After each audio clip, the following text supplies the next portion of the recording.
AD का दर्द बहुत ही कॉमन समस्या बन चुकी है। आजकल के क्लिनिकल प्रैक्टिस में हम देखते हैं अधिकतर से अधिकतर जो पेशेंट्स हैं वो एडी की समस्या से आते हैं। तकरीबन 10% ऐसे लोग हैं, 100 में से 10 लोग तो एडी के समस्या से पीड़ित है। तो हम इस वीडियो में जानेंगे एडी के दर्द का कारण, उसके लक्षण और उसकी चिकित्सा को भी हम देखेंगे। आयुर्वेदिक मेडिसिन क्या क्या है और उसके घरेलू उपचार हम क्या क्या कर सकते हैं। तो वीडियो में बने रहिएगा, वीडियो अंत तक देखिएगा। अगर कोई नया है इस चैनल पर ज़रूर सब्सक्राइब करना ना भूलिएगा। उसी के साथ आप बेल बटन दबा के एनेबल ऑन नोटिफिकेशन में क्लिक कर सकते हैं ताकि हमारे हर वीडियो की नोटिफिकेशन आप तक डायरेक्ट पहुँच सकेगी। मैं हूँ डॉक्टर अतुल, चीफ फिजिशियन, आराधना आयुर क्लिनिक, मन्नारघाट, पालघाट। एडी का दर्द बहुत ही एक कॉमन समस्या बन चुकी है।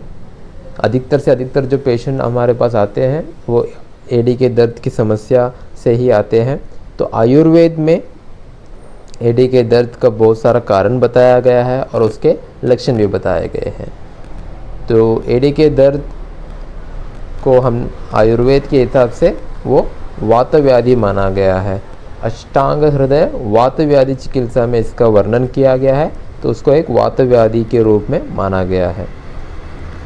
तो एडी के दर्द जो है उसका बहुत से कारण बताए, जैसे कि मॉडर्न साइंस के हिसाब से बहुत से नाम दिए गए हैं, जैसे कि प्लैंटार फैसाइटिस। हम एक एक करके देखेंगे। तो प्लैंटार फैसाइटिस जो प्लैंटार फेशिया होता है हमारे पाँव के नीचे, हमारे जो एडी का जो हड्डी है उस एडी में से टो तक जो एक शीट लाइक सब्सटेंस है जो हमारे पाँव को शेप देता है, उसको चलने में मदद करता है और वो एक स्प्रिंग जैसा एक्शन भी है। तो उधर हमारे ओवर यूज़ के कारण उधर क्या है, फेशिया में इन्फ्लेमेशन आती है, उससे हमारे एडी में दर्द होता है, उसको हम प्लैंटार फैसाइटिस बोलते हैं। और दूसरा कारण है कैल्केनियल स्पर बताया है। कैल्केनियल स्पर मतलब उसको हमारे आयुर्वेद में वातकंटक नहीं तो पादकंटक बोला गया है। कंटक मतलब कुछ और नहीं है, बस एक थोड़ी फीलिंग है, थोड़ी जैसे कैल्शियम डिपॉजिट होता है हमारे एडी में, उस थोड़ा बोनी प्रोजेक्शन होता है जो हम जब एक्सरे लेते हैं उसको सही से हमको कैल्केनियल स्पर दिखाई देता है। तो उसको कैल्केनियल स्पर नहीं तो हील स्पर भी बोला गया है, उससे भी हमारे एडी में दर्द होता है। अकेलेस टेंडोनाइटिस है तीसरा। अकेलेस टेंडोनाइटिस अधिकतर से अधिकतर हमारे जो स्पोर्ट्स जो खेलते हैं कूदते हैं, जैसे कि फुटबॉल खेलते हैं, बास्केटबॉल खेलते हैं, तो उन प्लेयर्स में हमें ज़्यादा से ज़्यादा दिखाई देता है। और जो अकेलेस टेंडोनाइटिस का जो दर्द है हमें बैक ऑफ द हील में हमको ज़्यादा से ज़्यादा दिखाई देता है। और अन्य कारण बताया जैसे कि स्ट्रेस फ्रैक्चर है, हमारे जो टेंडोन्स में होने वाले इन्फ्लेमेशन है, उस सभी कारण से हमें एडी का दर्द आता है। तो आयुर्वेद के हिसाब से भी इसके बहुत सारे कारण बताए। और जो भी हो, हमारे शरीर में जो भी वात दोष का प्रकोप होता है, उस वात दोष के बढ़ने से ये जो वात दोष संधि में जाके अक्यूमुलेट होता है, हमारे जो एडी का जो एरिया है उधर जाके अक्यूमुलेट होता है और उधर दर्द पैदा करता है। तो उसके अन्य जो कारण हैं हम देखते हैं एक एक करके। तो इसमें बताया है कि ओवर यूज़ के कारण एडी में दर्द होता है, जैसे कि ज़्यादा चलना, ज़्यादा कूदना। और चलने का अर्थ अभी के मॉडर्न एरा में हम देखें तो ट्रकिंग मांग सकते हैं, जैसे कि ज़्यादा हम ट्रकिंग करते हैं तो रफ सरफेस में चलते हैं, बिना स्लिपर के चलते हैं रफ सरफेस में, तो वो सब हम इसमें इंक्लूड कर सकते हैं। और शरीर में ज़्यादा से ज़्यादा वेट ज़्यादा होना, जैसे कि ओबेसिटी बोलते हैं ना, ओवर वेट। तो हमारे शरीर में जब वेट ज़्यादा हो जाता है, हमारे घुटनों में उसका असर आता है, पीठ में असर आता है। देखिए पीठ दर्द होता है किसी को घुटने में दर्द होता है, घुटने में जो उसका जो फ्लूइड होता है वो निकल जाता है, उसमें ऑस्टियोआर्थराइटिस चेंज आते हैं। तो वही इनडायरेक्टली हमारे जो पैर में, हमारे जो एडी में भी उसका प्रेशर ज़्यादा बन जाता है, उसके कारण एडी में दर्द होता है।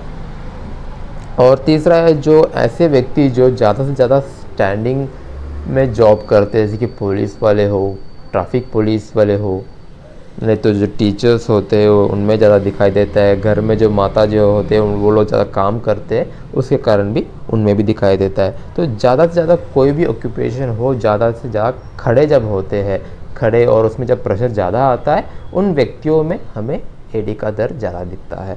और चौथा है हमारे जो चप्पल हो, शू हो, अगर उसका साइज़ जब ठीक नहीं होता, नहीं तो वो इम्प्रॉपरली हम उसको डालते हैं, नहीं तो उसमें जो हील्स जो होते हैं ना, अभी तो नया ट्रेंड जब होता है हील चप्पल्स होते हैं, तो ज़्यादा से ज़्यादा हील जब हम पहनते हैं तो उससे भी एडी में दर्द महसूस होता है।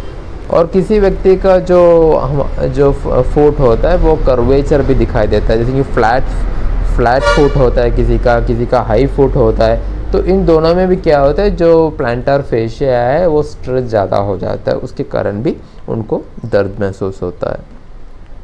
और इसके अलावा थोड़े रोग भी है जो इसको बढ़ावा देती है, जैसे कि प्रमेह है, जो डायबिटीज़ मेलिटस के पेशेंट होते हैं, थायराइड, हाइपोथायरॉयडिज्म जो होता है, यूरिक एसिड के जो जिनका बढ़ा रहता है, तो उनमें भी ये एडी में दर्द महसूस ज़्यादा होता है। तो अगला हम देखते हैं हमारे पेशेंट्स इस एडी के दर्द को कैसे बताते हैं। तो जब भी पेशेंट हमारे क्लिनिक में आते हैं तो वो बोलते हैं कि डॉक्टर साहब, जब हम रात को सो के सुबह जब उठते हैं और जब पहला कदम हम नीचे रखते हैं, तो उस पहला कदम जब रखते ही उनको उतना दर्द करता है, बहुत सा दर्द ज़्यादा करता है। और थोड़े देर के बाद जब वो काम करते हैं, नहीं तो चलने के बाद, थोड़े काम करने के बाद, वो जो दर्द है कम हो जाता है, जाता नहीं है, पूर्ण रूप से जाता नहीं है, लेकिन कम हो जाता है। तो जो पहले जो 2-3 स्टेप्स है, फ्यू स्टेप्स है, उसमें उनको दर्द ज़्यादा महसूस होता है। और दूसरा एक प्रेजेंटेशन है कि सुबह जब उठते हैं उसके बाद जब पाँव रखते हैं तो ठीक होता है, उतना दर्द नहीं होता, लेकिन जब वो ज़्यादा काम करते हैं, ओवर यूज़ करते हैं, नहीं तो खड़े होकर काम करते हैं, उनको दर्द आना शुरू हो जाता है। तो ये दोनों प्रकार का हमको दिखाई देता है एडी में दर्द। तो ये था उनका प्रेजेंटेशन, जो पेशेंट्स बोलते हैं कि उनको दर्द महसूस होता है। उसके अलावा कोई पेशेंट ये बोलते हैं उनको जलन महसूस होती है, नहीं तो उनको कोई रेडनेस फील होता है, नहीं तो ऐसे बहुत सारे फीचर्स है जो उनको बताते हैं।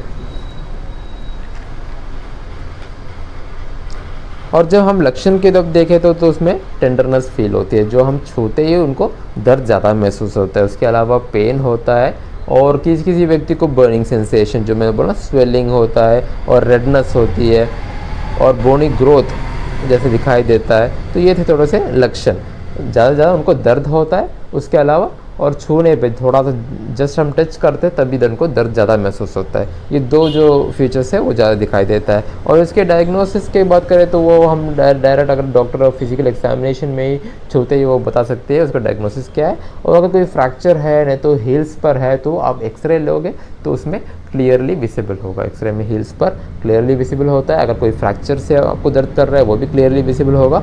तो ये दोनों डायग्नोसिस फीचर हुए। तो ये वीडियो बस इतना ही। अगले वीडियो हम जानेंगे इसके घरेलू उपचार क्या क्या है और आयुर्वेदिक मेडिसिन कौन कौन से हम इस एडी के दर्द में उपयोग कर सकते हैं। तब तक बने रहिएगा। धन्यवाद।